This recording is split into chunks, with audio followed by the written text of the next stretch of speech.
Kovo 11 prieš 36 metus buvo atkurta tikrai dėka drąsių žmonių. Ir tie žmonės, kurie išdrįso pasirašyti šitą nepriklausomybės atkūrimo aktą, yra tikrai mūsų didvyriai.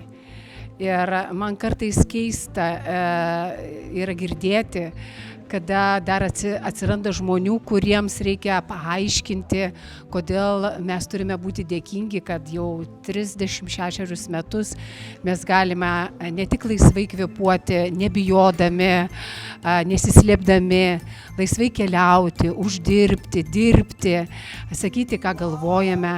Tai aš manau, kad mes turime tą skleisti, puoselėti ir būtinai už tai kovoti, nes turbūt nedaug šeimų Lietuvoje yra, kurios nepatyrė,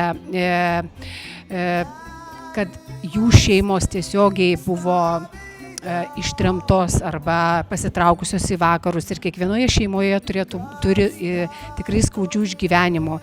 Todėl nemanau, kad tikrai toms šeimoms yra kažkokios tai abejonės.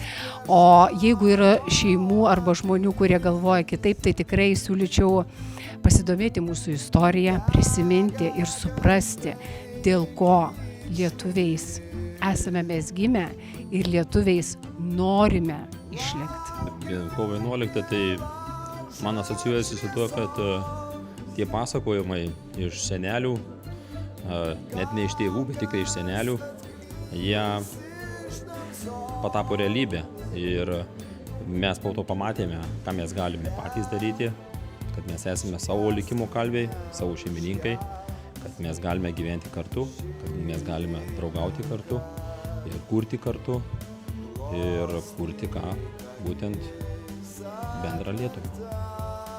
Ši šventė man reiškia išties labai daug, nes laisvė tai yra galimybė.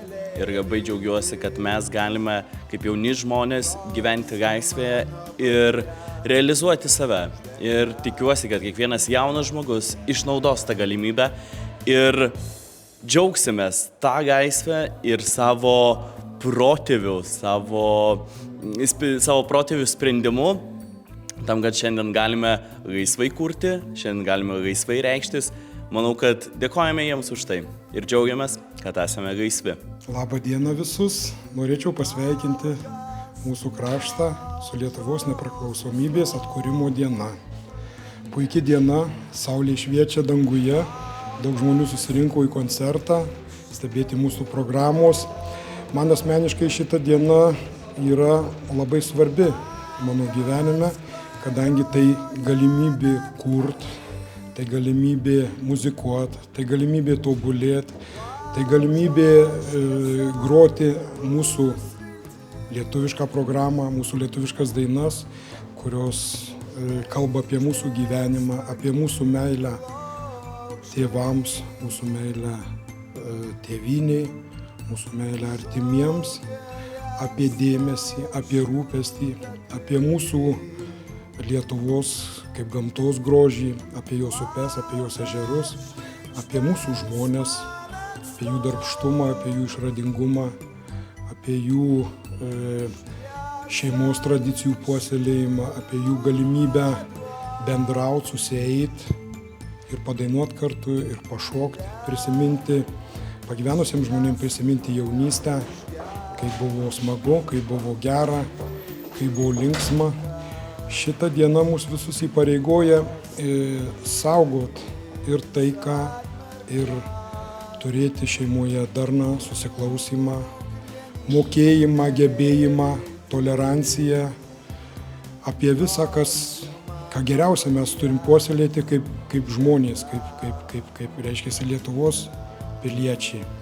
Tai galbūt tiek ir visus dar kartą sveikinu su kovo 11.